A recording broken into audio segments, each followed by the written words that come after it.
प्रीति एक corporate company में काम करती थी और सब की तरह वो भी अपना करियर बनाने के लिए बहुत मेहनत और लगन से काम करती थी। उसका बस अपने काम पर फोकस था और किसी का दिल ना दुखे, बस यही उसका स्वभाव था। लेकिन कुछ महीनों से ऑफिस में माहौल बदल गया था। उसका नया बॉस तीखे स्वभाव वाला, आलोचना करने वाला और दूसरों को दबाकर काम करवाने वाला व्यक्ति था। प्रीति ने देखा कि वो छोटी छोटी बातों में गलतियां ढूंढता, टीम के सामने अपमान करता और डिसरिस्पेक्टफुल बोलकर मानसिक दबाव बनाता। हर दिन ऑफिस जाना प्रीति के लिए मेंटल टॉर्चर जैसा बन गया था। उसकी हालत ऐसी हो गई कि सुबह उठते ही दिल में घबराहट होती। वो ऑफिस जाने से पहले 100 बार सोचती कि आज जाऊं या ना जाऊं।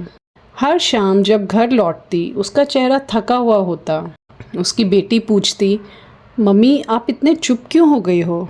पति कहता, तुम पहले जैसी खुश मिजाज नहीं रही। उसे खुद से चिढ़ होने लगी। कहीं मैं ही तो गलत नहीं? क्यों मैं जवाब नहीं देती?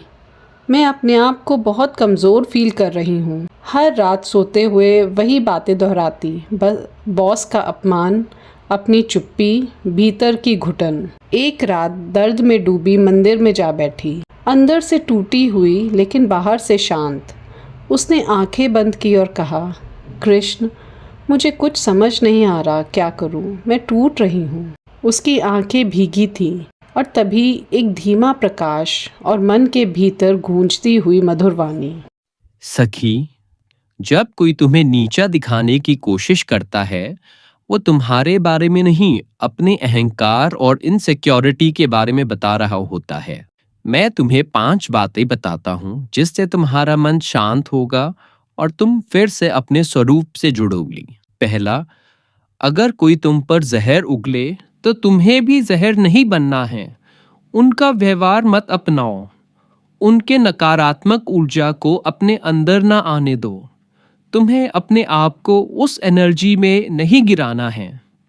तुम्हारी शांति ही तुम्हारी सबसे बड़ी पावर है। दूसरा, अपनी ऊर्जा को वेस्ट मत होने दो। हर कोई तुम्हारे इमोशंस तक पहुंचने के लायक नहीं है।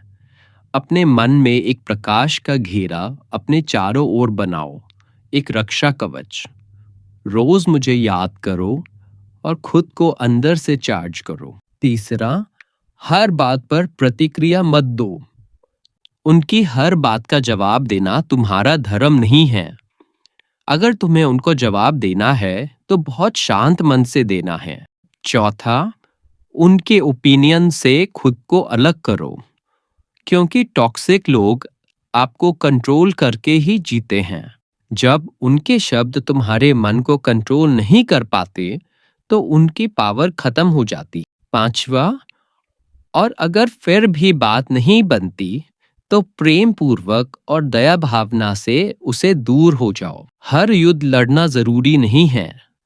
कई बार चुपचाप प्रेम पूर्वक हट जाना सबसे बुद्धिमत्ता भरा काम होता है। धन्यवाद कृष्ण, मैं पूरी कोशिश करूंगी अपने आप को बदलने की। अगले दिन ऑफिस में फिर वही स्थिति। बॉस ने फिर अपमान किया, टीम के सामने छींटाकशी की। लेकिन इस बार प्रीति की आंखों में आंसू नहीं थे, उनमें शांति थी। उसने मन ही मन कहा, ये व्यक्ति बीमार है, मैं नहीं।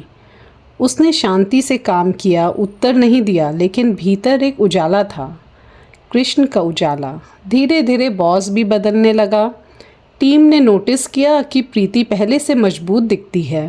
अब वह रिएक्शन नहीं देती थी, पर असर छोड़ती थी। शत्रु पर विजय युद्ध जीतने से नहीं, मन की स्थिरता से होती है। जो स्वयं पर संयम रख ले वही असली विजेता है। यह दुनिया दुख, पीड़ा और तकलीफ से भरी हुई है, लेकिन यह आनंद, चमत्कारों और सुंदरता से भी भरी है। अपना ध्यान इस पर लगाओ कि इस दुनिया के दुख को अपने लाभ में कैसे बदल सकते हो। उसे अपनी उन्नति का माध्यम बनने दो। राधे राधे।